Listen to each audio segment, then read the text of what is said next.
Hey everybody, Drew here with SecureGive. We wanted to first stop in and say congratulations on an amazing 2022. We were so excited to see all the amazing activity in churches all across the country. So many people, their eternities were changed because of your work in the local church. And so we just wanted to first start off and say congratulations. And we also wanted to get you excited and thinking about all of the new opportunities that 2023 has in store for you. Before we get much further there, though, I do want to introduce you to someone. This is Miss Naomi Kennedy. Hey everybody, like Drew said, I'm Naomi, and it's so great to be a part of this team. If I haven't met you before, I'd love to connect with you, learn more about your ministry and what you're doing. And to the people I have met before, it's been just a privilege getting to know you. And so, yeah, it's awesome. Super glad to be here. We are glad you're here, Naomi. And Naomi, you'll understand her role in all the pieces we're going to be talking about over this video series. We're going to be diving in on church apps. But before we do that, I wanted to take some time and remind all of you that we now have cryptocurrency giving at SecureGive. So if you may have gotten some emails, some things about it before Christmas time, but know that this year we plan on seeing a lot of cryptocurrency activity. The crypto market's changing. It's on the upswing, starting to become on the upswing again. So we want to make sure that you can take advantage of all of those opportunities. So just know that you can contact us and we can get you situated there. But as I mentioned a moment ago, we're talking church apps. So one of the things that we were thinking about is, for starters, church apps we recognize they're a commitment, right? There's some upfront work, there's some things that you got to do. And we thought, well, January is the perfect time, right? Perfect. Because you all can really take your time. You don't feel the pressures of Easter yet and those kind of things. So this time of year is probably great to start a project like this. So we wanted to put that in front of you at the beginning of the year. So Naomi, today, for everybody watching, I want to start off by really just unpacking the SecureGive Church app, right? Right. What does it do? What makes it different? What are the features that are inside of it? So I kind of see you as the true expert of the church app. And so I want you to just kind of in general and then in specifics, tell us what we need to know.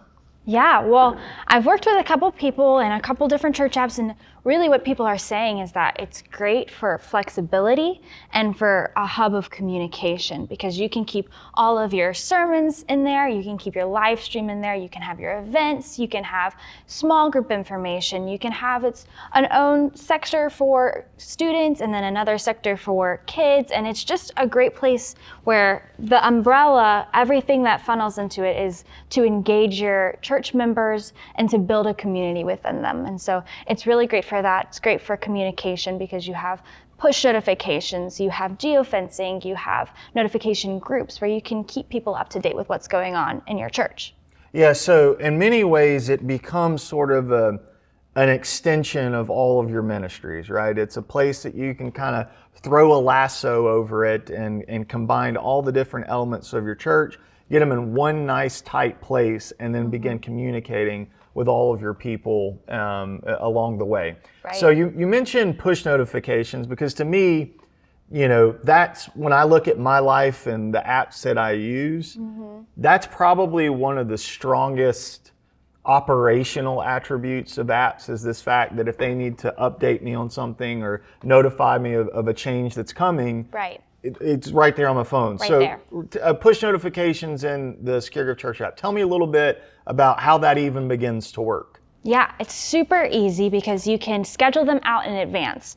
So you can make all your notifications for the week, especially for a live stream. If you want people to tune in at 9 a.m. whenever the live stream is coming through, you can go ahead and schedule that notification to go out. And it's easy to put people in different groups. So if people want to just get notifications for the student ministry, you can easily connect users to that specific push notification. And they're also able to subscribe to the ones that they want to see and view. So it's a great way to get communication out there consistently. That's short form rather than long form email type communication. That's good. And the distinction between short form and long form with the notifications is interesting, because if you have a long form piece that you're trying to drive me to, you can send me a short form Right. notice, and then I click in that notification and I can get to your long form piece through that. So that's Right. a great way to kind of navigate people through those things you want them interacting with. Exactly. A moment ago, you said something else that's pretty interesting, live stream. So we've all kind of gone over post-COVID, the need for all of that. I think everybody watching gets that, and I would imagine most everyone is probably doing that. Right. But when it comes to the SecureGive Church app, how is live streaming leveraged within? Well, live streaming in the SecureGive Church app specifically can be done in so many different ways. You can use an RSS feed that you already have built out and just embed it into the actual app software, or you can link it out. You can do whichever one. We also have integrations with YouTube and Vimeo. So if you're already using one of those platforms, it's really easy just to plug in a URL and it's automatically feeding in there. So it's less work on you because whatever you already have going, we can just plug that right in there and it'll feel natural to the environment, and it's less work on your team. It can live in one place and you don't have to go back and forth posting it here and then going back and manually posting it inside the app. That's great. And for a lot of our churches, that's exactly not an obstacle, but that is a hurdle Right. that a lot of churches face is, okay, when I'm doing my live stream, how do I broadcast what I'm already doing? Right? Some platforms require you to kind of do things in two different places, and our heart is to make it as easy and simple. So I love what you said about if you're using YouTube, if you're using Vimeo or any of those types of streaming services to broadcast, just plug it right in, and everybody's going to be able to get to that live stream very easily. Right. So a third piece of this that I feel like is pretty important to everybody watching this today is design, right? Right. One of the things that used to drive me nuts is you would hear, products talk about the truly custom church app. And then you start getting in there and you're going, okay, this is kind of custom, right? And so when we set out to do this, when we set out to bring a product to the market, we wanted to make sure we were legitimately a customizable app. Right. So tell us, with using that word custom, how is our app custom?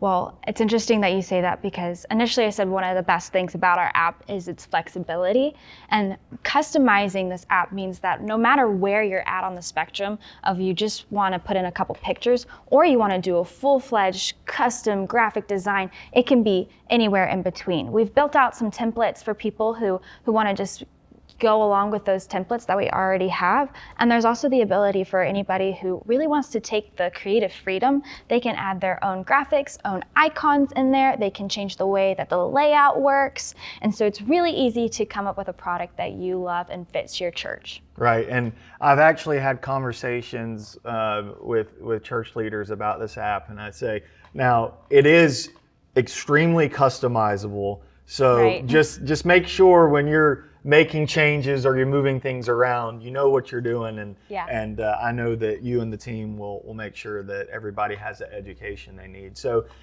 here's what you can expect over the next couple of weeks. Today, we really just wanted to re-engage the topic of church apps. We wanted to kind of get out there and get you thinking about it in the new year. And over the next few weeks, we're going to be doing a series of videos much like what we did here today. And we're going to be taking on some interesting topics when it comes to church apps. Some of it, expectation oriented, some of it user interface oriented. But our hope is that not only does this serve as an educational opportunity for you, that it gets you thinking about, okay, SecureGive Church Apps may actually end up being a better fit for me, especially now that I'm using their giving and all of those other pieces. So as far as today goes, if anything Naomi or myself shared that is of interest to you and you want to go ahead and start a conversation with us, inside of this video, in the description, there will be an opportunity to book a meeting with us, or the email that you read to get to this video. You'll find a booking opportunity as well. But we'd love to connect. Naomi, thank you for coming and being a part of this, and glad you got to meet everybody. And we'll talk to you very soon.